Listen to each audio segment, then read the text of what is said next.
Hi. ఈ వీడియోలో మనం పేజ్ లేఅవుట్లో ఉన్న వాటర్ మార్క్స్ గురించి తెలుసుకుందాం.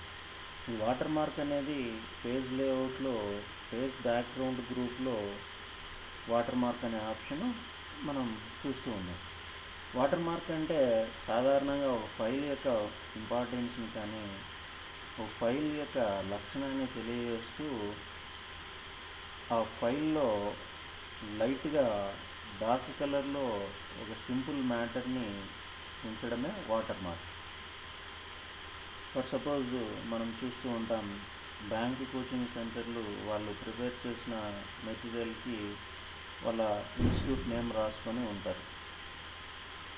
తర్వాత కొన్ని ఆఫీసెస్లో ఈ ఫైల్ అర్జెంట్ అని తెలిపేదానికి ఆ ఫైల్కి ఆ పేపర్ మీద ఏ డాక్యుమెంట్ మీద అయితే వాళ్ళు వాళ్ళ సబార్డినేట్స్కి పంపిస్తున్నారో ఆ డాక్యుమెంట్ మీద అర్జెంట్ లేకపోతే ప్రైవసీ అలాంటి వాటర్ మార్క్స్ని ఉంచుతూ ఉంటారు.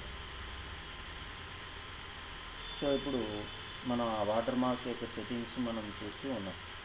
సో వాటర్ మార్క్ మీద క్లిక్ చేసినప్పుడు ఇక్కడ కొన్ని డిఫాల్ట్గా కొన్ని వాటర్ మార్క్స్ ఉన్నాయి. కాన్ఫిడెన్షియల్ ఒక కార్నర్ నుంచి ఇంకో కార్నర్గా, ప్లస్ ఇది అడ్డంగా ఉంది, అట్లే డు నాట్ కాపీ అనేది రెండు రకాలుగా ఉంచుకోవడం. ఇక్కడ డ్రాఫ్ట్ అనేది ఒకటి, శాంపిల్ అనేది ఒకటి, ఏఎస్ఏపి ఒకటి, అర్జెంట్ ఒకటి, ఇలాంటి వాటర్ మార్క్స్ డిఫాల్ట్గా ఉన్నాయి. సో ఇప్పుడు నేను కాన్ఫిడెన్షియల్ అనేది క్లిక్ చేసినప్పుడు ఈ టెక్స్ట్ మీదకి కాన్ఫిడెన్షియల్ అనేది వచ్చింది. సో ఈ విధంగా ఈ టెక్స్ట్ని ఈ పేపర్ మీద ఈ డాక్యుమెంట్ మీద మనం ఏం టైప్ చేసినా కూడా సో ఇది కాన్ఫిడెన్షియల్గా ఉంచుకోవాలి అని మిగిలిన ఆఫీస్లోని వ్యక్తులకి అర్థమైపోతూ ఉంటుంది.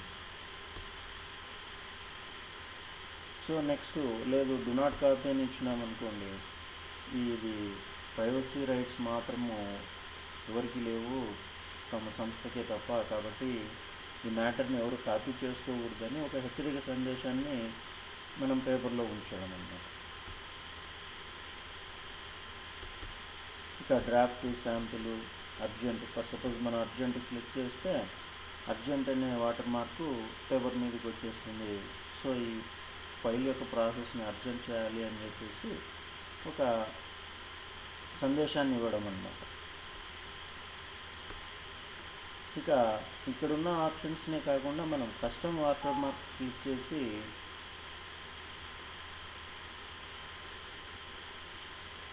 మనం వాటర్ మార్క్ని మనకు కావాల్సిన విధంగా మార్చుకోవచ్చు.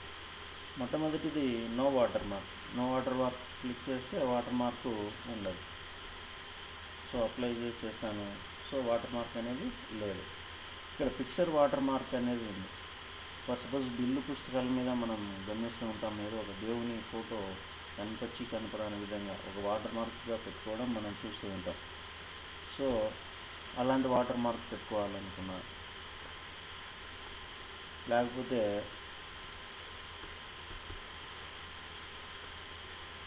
ఒక సచిన్ని వాటర్ మార్క్గా పెట్టుకోవాలనుకుంటే సో ఈ విధంగా మనం ఈ ఫోటోని వాటర్ మార్క్గా ఉంచుకోవచ్చు. లేదు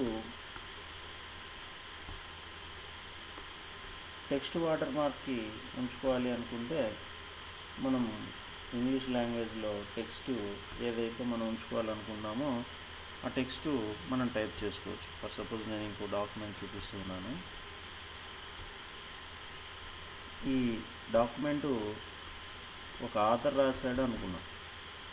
ఆథర్ కష్టపడి ఒక అంశం మీద రాశాడు అనుకున్నాం. సో అతని యొక్క రైట్స్ ఆ రచన మీద ఉంటుంది కాబట్టి మనం పేజ్ లేఅవుట్లో వెళ్ళి వాటర్ మార్క్లో వెళ్ళి కస్టమ్ వాటర్ మార్క్లో వెళ్ళి టెక్స్ట్ వాటర్ మార్క్లో అతని పేరు యాడ్ చేసుకుంటాడు అనుకున్నాం. ఫర్ సపోజ్ ఇక్కడ లాంగ్వేజ్ ఇంగ్లీష్ ఉంది, టెక్స్ట్లో నా పేరే నేను టైప్ చేస్తున్నాను.